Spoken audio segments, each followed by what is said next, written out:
మన వీరబ్రహ్మం గారు కాలజ్ఞానం రాసింది ఇక్కడే. వీరబ్రహ్మం గారు కాలజ్ఞానం రాసిన చోటు ఇది.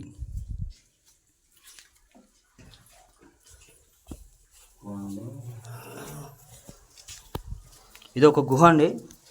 ఇది రవ్వాలకొండ అనే గుహ. ఇక్కడ కాలజ్ఞానం రాసిండ్రు మన పోతులూరు వీరబ్రహ్మ స్వామి వారు. బ్రహ్మం గారు కాలజ్ఞానం రాస్తుంటే అచ్చమ్మ గారు తొలి చూశాడు నుంచి. ఇది ఒక గుహ. అచ్చమ్మమ్మ అక్కడ నుంచి తొంగి చూశారు. అక్కడ కనిపిస్తుంది కదా విగ్రహం, అక్కడ నుంచే అచ్చమ్మమ్మ గారు తొంగి చూస్తారు.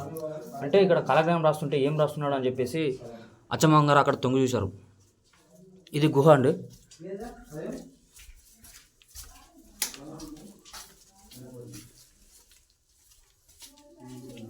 ఇవన్నీ దారులు. ఇక్కడ కనిపిస్తుంది ఆ బోర్డు శ్రీ స్వామివారు కాలజ్ఞానం రాసిన స్థలం. అంటే ఇప్పుడు మనం చూపించాను కదా అక్కడ అనమాట. ఇది ఇట్లా దారులు వేసుకున్నాడు స్వామివారు. యాగంటికి దారి ఈ విధంగా గుహలోనికి 14 క్షేత్రాలు వెళ్ళాలంట. అంటే శ్రీశైలం, ఇంకా యాగంటి, మహానంది ఇవన్నీ దారిలు వేసుకున్నారంటే ఇక్కడ నుంచి పోవచ్చు అని చెప్పేసి అప్పట్లో కాలజ్ఞానం రాసిన శ్రీ వీరబ్రహ్మం గారు ఇవన్నీ రాసుకున్న కథ. అచ్చమ్మమ్మ గారు అదే బ్రహ్మంగారిని చూసిన స్థలం అది ఇప్పుడు చూపించాను కదా అదండి. ఇక్కడ వెళ్తుండగా బాబు అక్కడ చూడండి, ఆ బాబు అక్కడ బ్రహ్మంగారు స్థలం దగ్గరికి వెళ్తుండగా ఇందాక మనం చూసాం కదా అదే స్థలం మనం. ఓకే, ఇక్కడ అచ్చమ్మమ్మ గారు అక్కడ కాలజ్ఞానం రాస్తుంటే తొంగి చూస్తున్నారు అనమాట. ఏం రాస్తుందని చెప్పేసి కాలజ్ఞానం అంటే బ్రహ్మంగారు ఏమని రాస్తున్నాడు అని తొంగి చూస్తున్నాం ఈ నుంచి. ఓకే, ఇక్కడ కనిపిస్తుంది కదా స్వయంభూ గణపతి అన్నట్టు విగ్రహం అంటే గణపతి. ఇక్కడ గుహ ఇది యాగంటి అది చెప్పాను కదండి. ఇది బోర్డు అన్నట్టు యాగంటికి దారి ఈ విధంగా 14 క్షేత్రాలకు వెళ్ళొచ్చు అని చెప్పేసి బ్రహ్మంగారు అప్పట్లో ఇలా నిర్మించిన అన్నట్టు. అంటే అక్కడ వెళ్ళడానికి ఇది చూపించాను కదా సేమ్. మళ్ళీ యాజ్టీస్గా మళ్ళీ వెనక్కి రావాలి.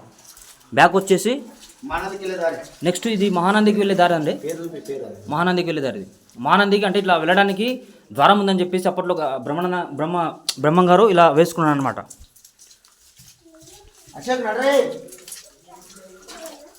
మళ్ళీ బ్యాక్ వచ్చేసి కింద గ్రౌండ్ ఫ్లోర్ అండి.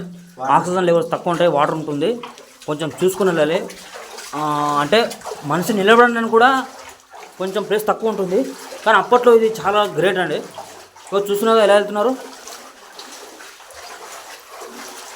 ఇదంతా డ్రౌన్ వాటర్ ఫుల్, అంటే మెల్లగా నిదానంగా చూసుకుని నడవాలి.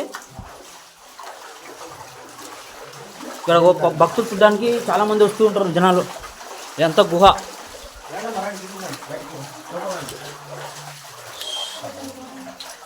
ఆక్సిజన్ లెవెల్స్ తక్కువ ఉంటాయి, చూడడానికి భక్తులు ఎంతమంది వస్తున్నారు చూడండి.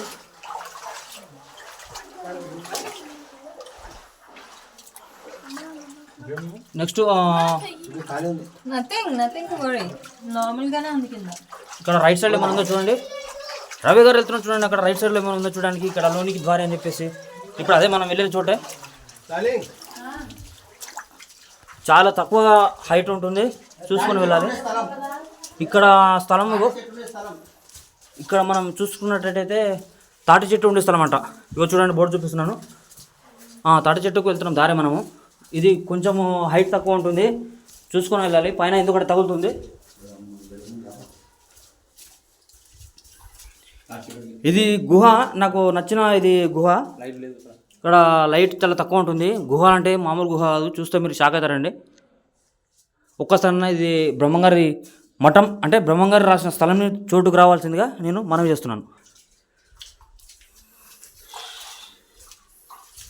ఎందుకంటే బ్రహ్మంగారు రాసిన ఎన్నో జరిగిన అద్భుతాలు ఇప్పుడు మీరు చూడాల్సిందిగా విజ్ఞప్తి. చూసారండి, ఒక దెబ్బ తగిలించుకుంటున్నారు. మళ్ళీ ఇప్పుడు చూసేసి మనం బ్యాక్ రివర్స్ అయ్యాము, ఎగ్జిట్ అవుతున్నాము మనము. ఇక అంతా అయిపోయింది. కాకపోతే చాలా హైట్ తక్కువ ఉంటుంది, ఆక్సిజన్ లెవెల్స్ కూడా తక్కువ ఉంటాయి. పైనకి వెళ్తున్నాం మనం, ఎగ్జిట్ అవుతున్నాం మనం బైక్కి. చూడండి ఇగో, ఓకేనా, ఎగ్జిట్ అవుతున్నాం. ఆల్రెడీ అన్నీ చూసి వచ్చాం కదా, ఎగ్జిట్ అవుతున్నాం.